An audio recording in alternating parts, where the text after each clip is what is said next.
Okay, good. All right, Dad, today is Friday, June 28th. How you feeling? I'm feeling just fine. Good news? Good news. Well, Did you watch the I debate? I watched the know. debate. Yeah, I don't know if that's good news. It's interesting news. It's entertaining news. But All right, well, maybe we can we'll start try with to was make there any sense of it. Yeah. Okay, well then we can jump into the debate. Can you just maybe say is there anything good that you saw in the debate? We'll start off with that. Anything positive that you got out of that debate? Well, I mean, maybe the positive thing is it's just recognition that Joe Biden is well over the hill. That he's really quite senile. And now, the question is, why did it take the Democrats so long to recognize this? I mean, it wasn't really like a secret, why, what was going on. But, Yeah, what's your as theory for on that? what's that, my What's theory? your theory on I, that? it's hard to, okay, well, maybe we should just, I think probably everybody here, you know, practically anybody that pays any attention to the news knows what happens last night, that it was a disastrous performance by Joe Biden, right? Um, and yeah, the contrast between the two of them was so stark. In a way, it's see, I wasn't surprised by Joe Biden's performance because I've been seeing these clips of him, just kind of descending into unintelligibility and then, randomly saying words and then staring off in the distance, right? We've all Mm, seen it. right. So I don't know why anybody was too terribly surprised. This was kind of the performance that I expected. I thought there was a chance, because he did exceed expectations back in 2020, right? And there are all kinds of theories about what kind of drugs they gave him or whatever, who knows? But he actually performed reasonably well in those debates, and he didn't commit his, or call them gaffes, but they're worse than gaffes. I just the his you didn't see these cognitive breakdowns take place. Mm, Um, but maybe he was just lucky back then. He was also 4 years younger, right? And now we're seeing, what again, I think, the real Joe Biden, the one that we've been seeing in so many different situations. It's just that there really shouldn't have been a surprise. So, yeah, okay. So I wasn't surprised by his performance. I knew what kind of person um, Donald Trump was, but actually seeing them side by side was really kind of a shock. I mean, it was just because the contrast in terms of just energy, right, vigor was so stark. And I think that was like the big story of the debate. One guy just looked like he was, on his deathbed. He just had managed to crawl out of his deathbed, to stand up for half an hour, and then go back to the business of dying. And then Donald Trump, he's only 3 years younger, right, than Biden, but he seemed like 30 years younger. And that contrast was with us, regardless of what they said. And sometimes, Trump said all kinds of nonsense, like he always does. But that contrast was there for everybody to see, and it was just undeniable. Yeah, but the question is, how did the Democrats let this happen? Because anybody who's been paying attention, just the average consumer of news should be aware of what was going on and what kind of the mental state of Joe Biden, the continually deteriorating mental state of Joe Biden. So why are they surprised? See, that's the thing. I saw this, and I was shaking my head at some of the extraordinary um, moments of that debate. But when it's over, I listened to the discussion among the news analysts on CNN for a while. I didn't listen to the whole thing, but they said this from the start. Everybody. I didn't listen to the whole thing, but later I heard that everybody said this. So the first couple I listened to, this was a disaster. This is it's all over. We've got to get rid of this guy. Yeah. Well, yeah. yeah. Well, that's what a lot of us people were saying, but you didn't listen to us because we weren't part of the Democratic camp, I guess. Um, so Well, if there's good news, it's just that this recognition of his mental limitations, of the effect that age is having on him, is finally being recognized. But it seems to me that it's really too late for the Democrats. And this Right. is obviously not a problem that's going to go away. He's not going to get any younger. It's only going to get worse. Right. Right. Do you think he's really They going got to? themselves into a terrible fix with this guy. Right. I mean, if you just think about how far he's deteriorated since he's been president, we're talking about the first debate in 2020 where he performed halfway decently, and then the way he has now, and then what you expect he's by 2028, you think he's going to be doing okay? Yeah. Um, it's absurd. But going back to the original question was. Your question was like, why didn't the Democrats recognize this? Why did they run this guy? Why did they put him up on the debate stage? So what's your theory? Do you think that maybe there's so many yes men around Joe Biden and they keep on talking about how he's so sharp that, yeah, he's a little old, but he's got a lot of experience and he really has a great team and he's really the best man for the job. And they keep telling themselves that enough Right. to where they actually believed it when even though they were around it the whole time, they couldn't see what was staring them right in the face. Do you think Yeah. that's what it was, or Um, I guess that's my theory too. Okay, yeah, surrounded by yes men, people were trying to hide him. Obviously they couldn't. And then you had people that, I guess, are living in their own bubble and not listening to any of the, of the discouraging stories about him, and not watching any of the comical clips that the rest of us all watch about him, right? mm, They've been told that those are, deep um, fakes? Even is what they say. yeah, Yeah. right. There was that claim that they were deep fakes. Probably, I'm sure at some point people said that the Russians are behind it. It's the usual Mm, stuff where that it's artfully edited clips to make him look worse. And there's actually some truth to that. But I looked at some of those. I guess there was that case where he was kind of like he was going to sit down, and then he got up and he started to sit down again. And then they said if you actually show a few seconds before and after, you can understand the context better. But it's saying like even if you look at the whole thing, it's just he just looks so feeble, and mm. so. But there was this effort to pretend that it was all part of this you know, fake news campaign against him, and that that of course it's not that bad. Yeah, he does occasionally have a senior moment, et cetera, et cetera. So I think a lot of these people were lying to themselves and lying to the people around them, and that explains part of it. Now, I mean, the Democrats came down on him so hard, though. I think there's more to it. There probably was a large contingent within the Democratic Party establishment that understood what was going on, but they just couldn't break through. But then they saw their chance, with this. It's like, okay, like we gave them one last chance, or, we've got to act now all together and, force this issue. So, I think maybe there are people felt like they couldn't speak earlier, but now they came out of the woodwork. Everyone, CNN and MSNBC and the New York Times, all of them.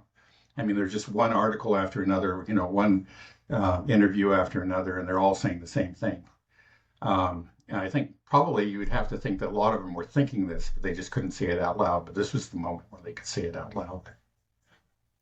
Well, I heard that Biden doesn't want to step down, and if he doesn't Right. want to, then what does that mean? His campaign says like, no, it's fine. They're saying that he had a cold. He was actually over prepared. That's why he didn't perform as well, and a bit of a sore throat. And the Democrats' Twitter said, clear winner of the debate, Joe Biden.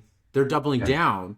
Right. So they're not everybody. Obviously Yeah. The cold his story is campaign. not going to work with any people know, No, what a yeah, cold is. clearly anybody that Right. saw the debate, you can't. There's no going back. If you saw it, Yeah. it was such a train wreck. It was, it was painful to watch parts of it. Like I didn't, like parts of it, I was like this is hilarious. I can't believe it. Then, but at the same time, I was like, this is cringy though and painful and Yeah. But think almost of kind it of was elder abuse. right, You exactly. know, Think if it was your own dad or your own uncle. Just like, yeah, get out of yeah, there, dad. Let's see, come back home, spend time with the grandkids. Come on, let's not do this. Right. right. And It I mean, really is it's bizarre. right. This is the job of the most powerful person in the world, supposed to be the most demanding Right. job, the most important Yeah. job in the world. And you have literally somebody that you would not want to do any job at all. You wouldn't want Right. him teaching, kindergarten. You wouldn't want him, Right. Being, mopping a yeah, floor even. cutting your hair, I mean, Right. So basically nothing. It's like, no, this guy needs to, retire. It's anybody that watched that, I think, would come to that conclusion, or they're just clearly in denial. And, right. maybe there is a lot of people that are, I think, still just in denial. Um, but yeah, what happens here then? Do you think that he will be replaced? They'll be able to throw him out Well, if he if he doesn't doesn't want to want to step step aside? down, the thing is, like, he's already got the delegates. Now, I think some of those delegates, I don't know what the rules are exactly at the convention. Okay. Some of them may be, I think they're all, I don't know exactly to what extent they have freedom to change their votes. Maybe after the first ballot, and for some, maybe others are,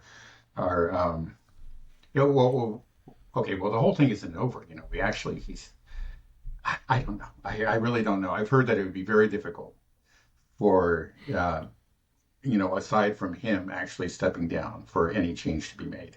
And so then again, it just say, this doesn't just reflect badly on him. This reflects very badly on the Democratic Party, and it also reflects, of course, very badly. I mean, the both of them. Let's admit it. I mean, Trump was much more vigorous, entertaining. He was sharp. Something like, I thought that, like, he handled that first, I think, cognitive collapse that he ended with, and I'll beat Medicare or something. It just Yeah. came out of right. Right. And just Trump just took it and ran with it, and I thought that was, he Yeah. shows that he has these instincts. He knows how to verbally spar, but. Hmm. But a lot of what he said was nonsense. Let's be honest. Right. He just said it much more vigorously, and then the whole thing just reflected very badly on the country. I mean, this is a national humiliation. Right. Yeah. Right. Yeah. Well, this is a geopolitics podcast, so I mean, maybe you can kind of look at it, analyze it from the perspective of countries like Russia, Israel, Palestine, Iran, China. Everyone's talking about our enemies. I hate using that phrase because I don't like the idea of ever having Right. They don't need to enemies. be our But enemies. Right. right, these they don't need to be our enemies, but that's how it's often framed, and that we're appearing Right. weak in the eyes of our Right. enemies. So, do you think there'll be any? Is there any real kind of truth to that? Like, what would a country that like what do Putin, Xi Jinping? I'm sure they probably already know. Most of the world leaders Right. know. Do you think this has any effect on what their calculus on any moves moving forward, or just Well, further, reassures them that, yeah, we're doing the right thing with the BRICS and moving forward, right. and there is Yeah. no the United States is no longer the leader, even Right. though Biden tried to make that Yeah. claim multiple times in the debate, that Right. America Right. is number one and we're respected, the most powerful nation. Yeah. No. But Obviously, I it mean, did he didn't nobody could convince respect anybody. our leadership after watching that debate. There's, No, right. and I think you're right that people like Xi Jinping and Vladimir Putin probably, weren't surprised by anything that happened. I'm sure they have good intelligence and they understood, what the kind of people that they're dealing with. They've had experience with them for years now. But I think it has to affect global opinion for one thing. There's a lot of people that there's this residual respect for the United States of America. It's kind of just left over from the time when America really was the unrivaled superpower, the hyperpower, right? And its Mm, glory years in earlier decades. Um, and that kind of respect dies slowly. But I'm sure that last night's debate sped it up. causes a divide, has sped up this process considerably, and I'm sure that lingering respect has ceased to exist in the hearts of many people around the world. I mean, really. Mm, Um, so yes, it's going to have an. In fact, I'm sure it has had an impact and will continue to have an impact on the reputation of the United States. Yeah, I thought actually, yeah, on foreign policy, neither of them made any sense it was until awful. close to the Yeah. end. Actually, there was one thing that, well, first of all, yeah, Trump at one point started talking about how terrible things were going for the Ukrainians. He said, like, they're losing. And that was like, there was a moment of actual truth there, right? That just came Right. out. The rest I of it was remember. just a bunch of nonsense on both sides. It didn't make a bit of sense. They're just in la la land. Um, And then he also said that, look, this guy is driving us towards World War III. And, maybe that's an exaggeration, but it may not be. Um, so there was just a little bit, just kind of a moment. That's the way with Trump. It's just sort of like these random flashes of honesty or whatever. Like he notices something, but he just doesn't have a disciplined mind that kind of can hang on to it and build on it, and then Yeah, yeah, no, so he'll it mixes in tangent, with a lot of nonsense. right. They started debating about who's a better golf player for a solid 5 minutes. Yeah, It just shows you like, what was going on here. right. Yeah. So in terms of you think immediate impacts in terms of with Israel, their stances, you think there's any? How do you think I don't think people like it. Zelensky have to be afraid? Netanyahu, how's he? How they're receiving this? Do you think? Yeah. Well, I think as far as Israel go, I don't think anything that was said last night probably affected any calculations within Israel. I really don't think so. They're I mean, both it's very just Zionist. right. Trump made some weird. He said, "What did he say?" He said, "Biden, he's like a Palestinian, a very weak one." Yeah, Did but a you like bad what Palestinian, does a that? weak one. Yeah, I don't right. know Like what he what was is saying. he? It's just Right. just an example. Yeah. Yeah, I think in terms of maybe what I agree. I think in terms of Israeli policy, Netanyahu probably nothing changed. They just know they have both candidates in the bag. It doesn't matter. Trump is clearly up ahead now, and he's shown that he is very pro Israel. But he also said some things like to give him the tools for Israel to do the job quickly, something like this, and then Biden made the comment, yeah, we need to exterminate Hamas. So, very just the same. They're both trying Yeah. to outdo each Right. other on who Right. can Right. continue I think there were no this genocide. surprises there. And then I think Uh, probably the same thing. It was a bunch of nonsense about Ukraine, but there was that one moment of honesty, and then the comment about World War III. That probably the leadership in Ukraine is would rather see Biden win, I'm sure, yeah, but that's I what I was about to don't. say. Yeah, Zelensky, because I mean, Trump was saying that if he wins the election, once he's the president elect, even before he's sworn into office, he would get Zelensky and Putin to settle this now to end it, right away. yeah, Obviously it's not going to be that easy, but the fact that he seems to be willing to make negotiations and stop this war is, I think that Trump could be better on Ukraine. right. I Hopefully, think um, probably there would be no difference, but there's always a chance with Trump, especially yeah, if I he think actually chooses somebody decent to deal, a decent yeah, but Secretary I of mean, State or whatever. right, but just hearing them talk, Biden stated multiple times that Putin's not going to stop with Ukraine. Next is Oh Poland. Then he yeah, said yeah. Belarus, which didn't make any Yeah, sense. right. But I noticed and that. then Yeah, he's going Belarus to invade invade Belarus. Belarus. Yeah. So Yeah, no, the whole thing was, yeah, if anything, right, it's true that Biden was just crazier. I mean, Trump was more boastful, like, man, it would never have happened if it was me, if I would I have. would have been the I said, well, greatest. yeah, but, Yeah. but, Right. yeah, he did seem to be a little bit more belligerent. Trump at least seemed to open the door to a possibility of negotiations. In the end, I don't know if there would be anything different, but I imagine that the Ukrainians are somewhat nervous about Trump, and about the Republicans. There is, though the Republicans, as a whole, kind of support the deep state policy on Ukraine. There is a significant minority, or close to half of them, that would like to see aid to Ukraine. And when we had that vote on the 61 billion, I believe it was 100 Republicans that actually voted against it. So that's quite significant, right? I mean, it's like about half the party there. So there is, the base in the Republican Party is opposed to this. Trump, is all over the map, but occasionally he's in line with him, occasionally he isn't. But then over on the Democrat side, there was no one, as I recall, there was not a single dissident vote on the Ukraine funding. And then Biden is never, has been nothing but belligerent and has never showed any. I think he has this visceral hatred for Russia, like a lot of the, Right. along with the neocons.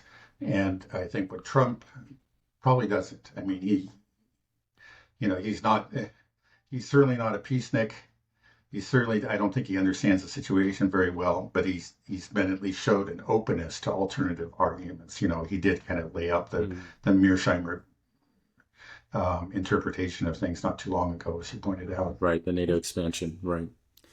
Yeah. Well, I think this debate though actually made the world a little bit more dangerous, just because I think Biden is going to be more desperate now, and desperate men are more likely to do more extreme things, like try to start World War III to maybe save their skin. Like he does not Right. want to step down, and he's made the comments multiple times that Putin's going to continue to take over all of Europe. He seems, I don't know, maybe he even actually kind of believes it, and he might think that the only way to maybe save his political career now is to be really tough. And he stated multiple times about how America is the most powerful country in the world. Everybody respects us. We have the best military. We can defeat anybody. And he might feel compelled to back it up. I think that's maybe, I don't think it'll get that way, but I'm a little bit worried that it might push him in that direction a bit more to escalate even further, because he can't lose in Ukraine. He can't lose anymore. He has to try to show that he's competent, and like what could be the one thing that could save him in his old addled mind is thinking like, if I beat Russia, everybody will love me, and then I will be the hero, and maybe that's the only way. I don't know. Do you think there's Yeah. any? Well, Uh, there's obviously a risk of that. I mean, it would be a very risky move on his part, because it could backfire and make him extremely unpopular. But as you what say, else if can he he sees, do? right, exactly, if he sees that he's going down to defeat, then he may, choose to take that risk. He just, what can I lose? Right. If I don't do something, if I don't pull a rabbit out of his hat, I'm going to lose. So I'm going to have to reach Mm. in the hat and hope there's a rabbit there. You know, Right. I mean, that's it's this. This is why we say people like Zelensky and Netanyahu are so dangerous, because their political and actual lives are at stake, and that makes them very dangerous men. right. Yeah. That may try to do the nuclear Yeah, option, where because yeah, they they see know. war, say an expansion of the war, it's in their personal interest, right? Their career Right. interests. And It's maybe, the only way that maybe they even can their even survival for right, Zelensky. right, Like. right, especially Zelensky. Um, Yeah, no, it's that's true, and I think that's you really can't underestimate, the personal factor. These people, these politicians are very, they are where they are because they have a love for power, and it's something they right. do not want to let go of, and that's they're men with Right. huge egos, generally, and yeah, who wouldn't think twice about putting their country or maybe even the whole world at risk to advance their political careers. Right. I mean, Biden's basically dead anyways. I mean, what does he care? It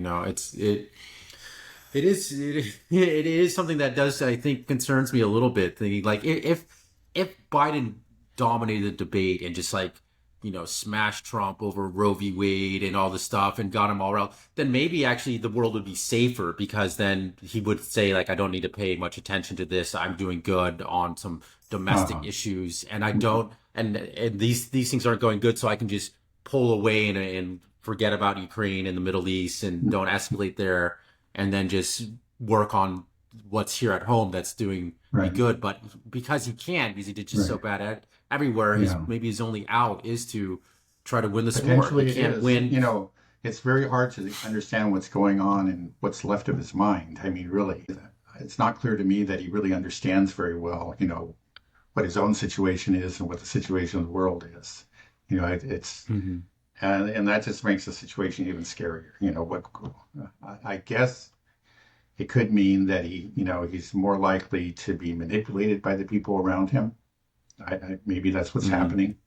So it's really somebody like Anthony Blinken or Jake Sullivan, that's going to make the real decisions. Is that But that's not really scarier or? reassuring. I just like, yeah, again, Anthony Blinken is he's a warmonger, and he's zealous Zionist, and I think an obvious hater of Russians. Jake Sullivan, from what I understand, is that he's more focused on domestic issues and actually on the reelection of Biden. But who knows? Maybe that he'll make the calculation. The only way to pull this out is to escalate somewhere. Hmm. Okay. Well, is there anything else we want to talk about regarding the debate, or should we move on to something else? Um, Any no. final comments or? Yeah, it was just like a circus Did you freak enjoy? show. Did you So enjoy it? Did I you have a good actually time? did because it was just like I said, I wasn't surprised by it, but just to kind of see it all out. Yeah, I've seen all these clips, and there was the whole thing together, and then the contrast was so stark, as I was saying. I think that's the thing. I think that's really what kind of drove it home to a lot of people, Yeah. because this one guy just looked like he was just barely on this side of the grave, and I It mean was when it was he unbelievable. yeah. It was I I, couldn't believe how bad it was. yeah. Yeah. Ugh. I mean, even when he was, occasionally he made sense, probably if you looked at a written transcript, I think he would do a lot better than, if you actually, than the visual. But there would be, of course, you'd come to paragraphs that were just completely, it seemed like random number word generator produced, just what, and, um, Yeah. but there were a few answers where he was more or less coherent and he laid out some facts. And it has to be said that he actually stuck to the questions much more than Trump did. Trump often just Yeah. ignored what they asked, and like he never answered the child care. I think he just doesn't give a damn about it, and that's not it. He has nothing to say, so he just went on and on about something else. Um, Yeah. but like even when he had something maybe that looked good on paper, and it was more or less coherent, and it was an answer to the question, it was just his delivery was kind of zombie-like. It was Mhm. clearly he had memorized it and he was regurgitating it.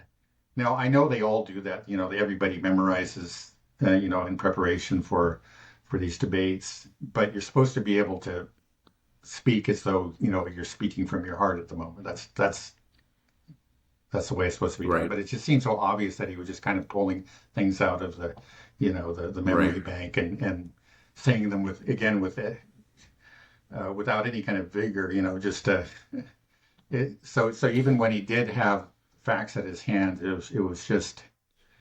was still a pathetic spectacle. Yeah. Yeah. No, from the moment he opened his mouth, it was like, oh, this is not going to Hmm. be. It's not going to be good. It's going to be a train wreck, and it was. And I Yeah, mean, I hate to say that how much I enjoyed it. It was painful, but I couldn't look away.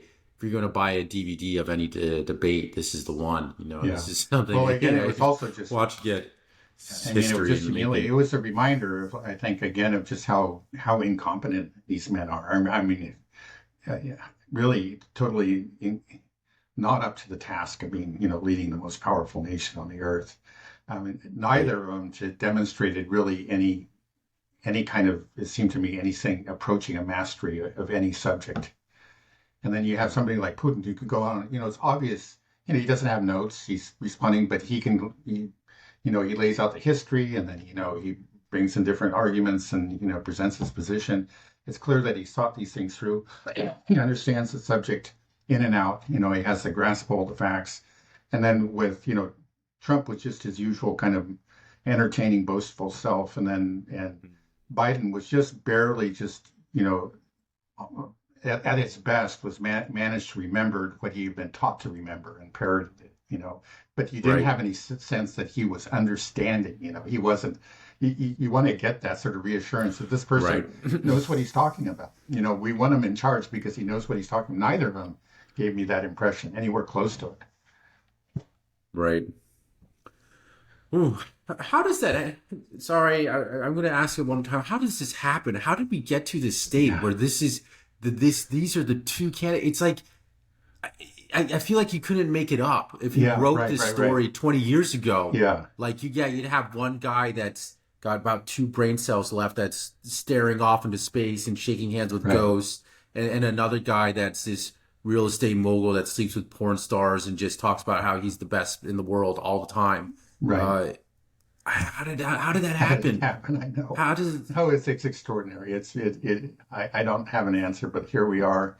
And well, it makes it's our that makes political that movie system, Idiocracy, look more and more prophetic, by the day.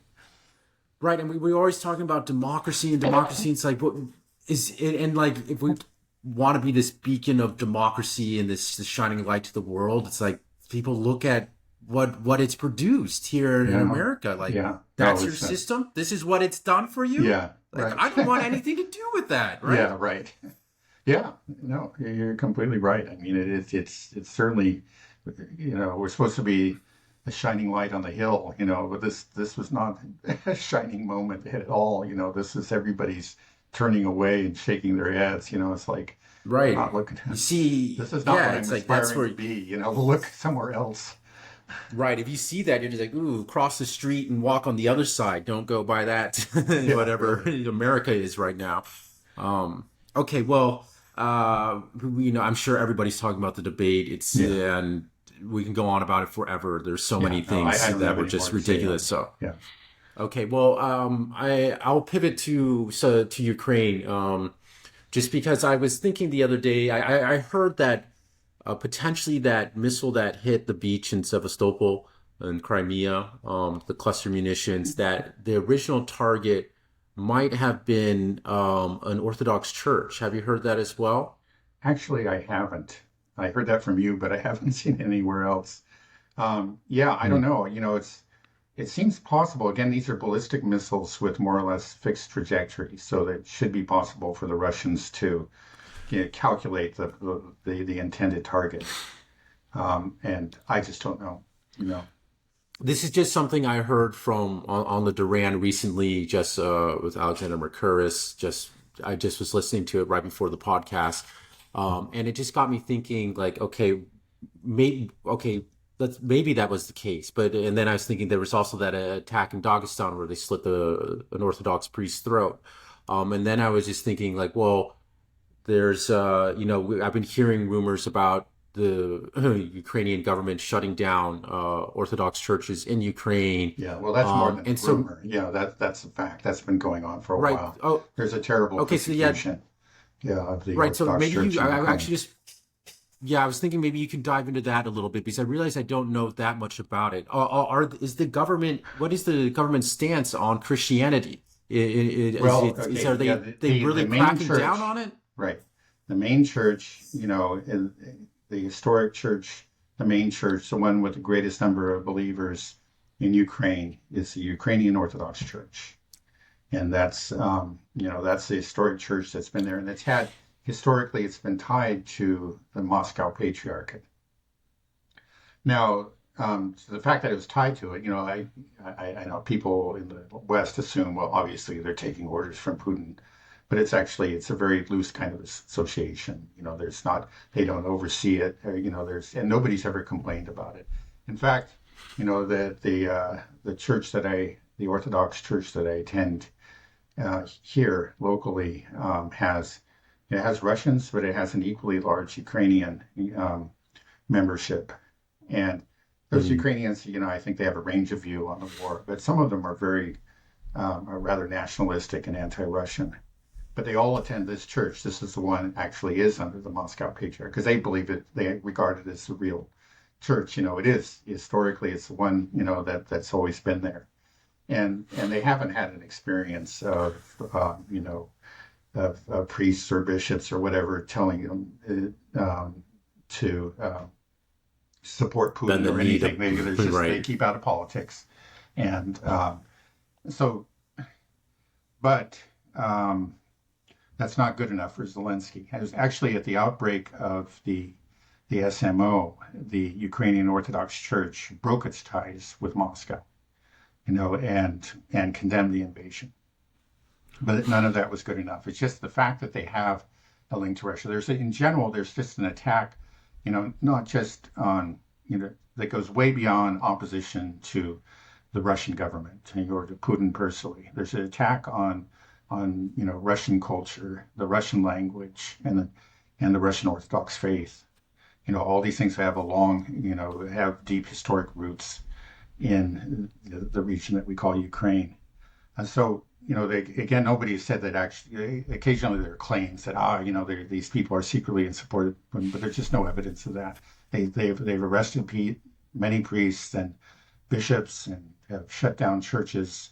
There's, and it's just really because they're not part of the anti-Russian program. There is they acknowledge the Russian connection, which is just real. It's just part of their history and their so they revere many saints. Of course, they're Ukrainian saints, but they're also Russian saints. They would just assume to have a purely nationalist church, which they helped to create with the help of the Patriarch in Constantinople. It's considered by the rest, or most of the Orthodox world, as being a schismatic church. It's called the Ukrainian. I think it's the Orthodox Church of Ukraine. So it's worded slightly differently, and it's the one that the government supports, and it's nationalist, and then condemns all things Russian. So yeah, it's. I would say it's part of this just general campaign about a Russian identity in general. Even when it's not at all political. Like I'm saying, I know Ukrainians that hate Putin with a passion, but they love the Russian Orthodox Church. So this new Ukrainian Orthodox Church that has no ties with Russia at all. Yeah. Are they? What are the priests? Are they like newly hired, ordained priests that have to be vetted to make sure that they have some? Yeah, I don't know exactly how they're doing pure it. nationalism, or Yeah, I think that's what's going on. I don't know all the details on that. I hear more about how the other churches suffered. I don't think they have much of a following either. It's just like these, because they're clearly political, and then people go to church not for politics. They go there, to live out their faith. And I think the great majority of Ukrainians, regard them as counterfeit. But what can you they're talk supported by the government. Right. So what are the persecutions that are happening to these parishioners at the traditional Orthodox Church that was always there? Yeah, again, Like, a lot of what these happens? parishes, I think the great majority, I don't know how many are still running, a lot of them have been shut down, churches seized, churches in some cases actually bulldozed, and priests arrested, bishops arrested. It's a full-scale persecution, and it's been going on without a peep of protest from the West. It's just that we're supposed to be about human rights, but that obviously just doesn't extend to Russians or anything Russian. Anything that's friendly to Russia, we're just fine with persecutions of of the Russian people in whatever form, or even any institution that has a historic connection to Russia, as in this case. Yeah, I just wish there's a way to kind of shake people to get them to understand. Christians here in America, they feel like they're doing the right thing by supporting Israel or supporting Ukraine. We got to help them out. It's like in Ukraine, you're actually supporting actual real neo-Nazis, far right, extreme, that are atheistic, that are more than that they're driven by an ideology just of hatred of Russia, and they're bulldozing churches really and they're all preventing about, people from practicing their Christian faith. And then the same thing in Israel. It's even worse. The bombing, some of the oldest Christian church was bombed in Gaza. And Christians are persecuted by the Israelis, not by the Muslims. No, that's been true. There are not many Christians left in Palestine. Most of them left over the years, but they left not, in an overwhelming number of cases. And I've talked to these people, Palestinian Christians, an overwhelming number of cases, not because of persecution from Muslims, but because of persecution by the state of Israel. And so again, why did the Christians? Did they move to places like the U.S. and Europe because they're Christian nations and they felt like this is the way to be, and the other Muslims went to places like? Well, there may be some of that, but then I think it's just like the Christians as a class tended to be more cosmopolitan and have more connections, with overseas communities and more education, and so it was just easier for them to get out. I think that's the main reason. So you still have, like there's still a sizable Christian community in Bethlehem, which is in the West Bank, Nazareth, which is within Mm, the state of Israel. But there are not nearly as many Christians there as there once were. There was, they were a sizable part of the population of the, when you talked about Palestinians, well, I think there were maybe a quarter of the population mm, of the Palestinian population. Now it's way right. down, but they're still there. I mean, there's churches in Gaza, the Catholic churches and Orthodox churches, and they've both been attacked by the Israelis. And again, you just don't hear anything, any kind of protest from the West. It just there's, Yeah. it just the whole pretense that I'm sorry that the West is about human rights and some sort of higher standard.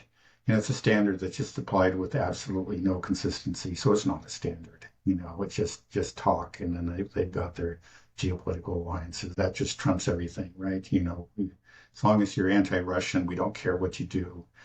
As long as you're pro-Israeli, we don't care what you do. That's how it works. Mm, right. Okay, well, I guess maybe we just finish up on I was completely wrong about Netanyahu trying to invade southern Lebanon before the debate to make the debate all about Israel. It was an interesting And it was theory, clear. but yeah, Yeah, but it was. I mean, it's clear that if that happened, the debate wouldn't. The yeah, it debate would wasn't have been a good. train wreck. That Yeah, you can't yeah, manipulate what happened there. So, yeah, um, right. Well, again, I think actually but the Israelis, like and Netanyahu himself, is very well informed about U.S. politics. Yeah, he knows what's going on mm, here. Um, but yeah, I mean, there's still no sign that this clash between the IDF and Hezbollah is going to be averted. It looks like we're headed towards it. Again, it might be at the right. last minute, but what now the U.S. too is like its position to positioning themselves, the U.S. Military, to evacuate American citizens from Lebanon. That's what I heard Yeah. yesterday. They issued an order to get all Americans out of Lebanon. So it sounds like, I was wrong on the maybe the when the invasion would happen, but it does look like it's still coming. It still looks And like it, so yeah. things are going to look like going to get rocky. I think every week I kind of sort of gauge on like, do things de-escalate a little bit or escalate? I think we the past couple weeks have been a series of pretty major escalations. And this debate actually, I think, also just made things a little bit more dangerous as well from what I said in the beginning. Uh, But well, you could well be um, right about that. Yeah, I think you are. mm, well, yeah, okay. So things are just getting a little bit scarier every week. Would you agree that how have we been? What we should have is like an. I mean, they have the doomsday clock. Maybe we should build some type of escalation meter for our show. Like, where are we till Have a it big sort of gets? like a thermometer in the background here, and it's just getting. Yeah, maybe I can. Okay, I'll work on that over the All right. weekend. We'll have one. But I don't know if we want a thermometer. We can talk about it later. You can give me an Okay. idea. What you think would be good. Okay, well, I think we can end it there, Sure. unless there's anything else No, I that don't you'd have like to anything else add. to add. No. Okay, all right. Well, it's good. All right, have a good Friday. Thanks a lot, Dad. Okay. Bye bye. Bye.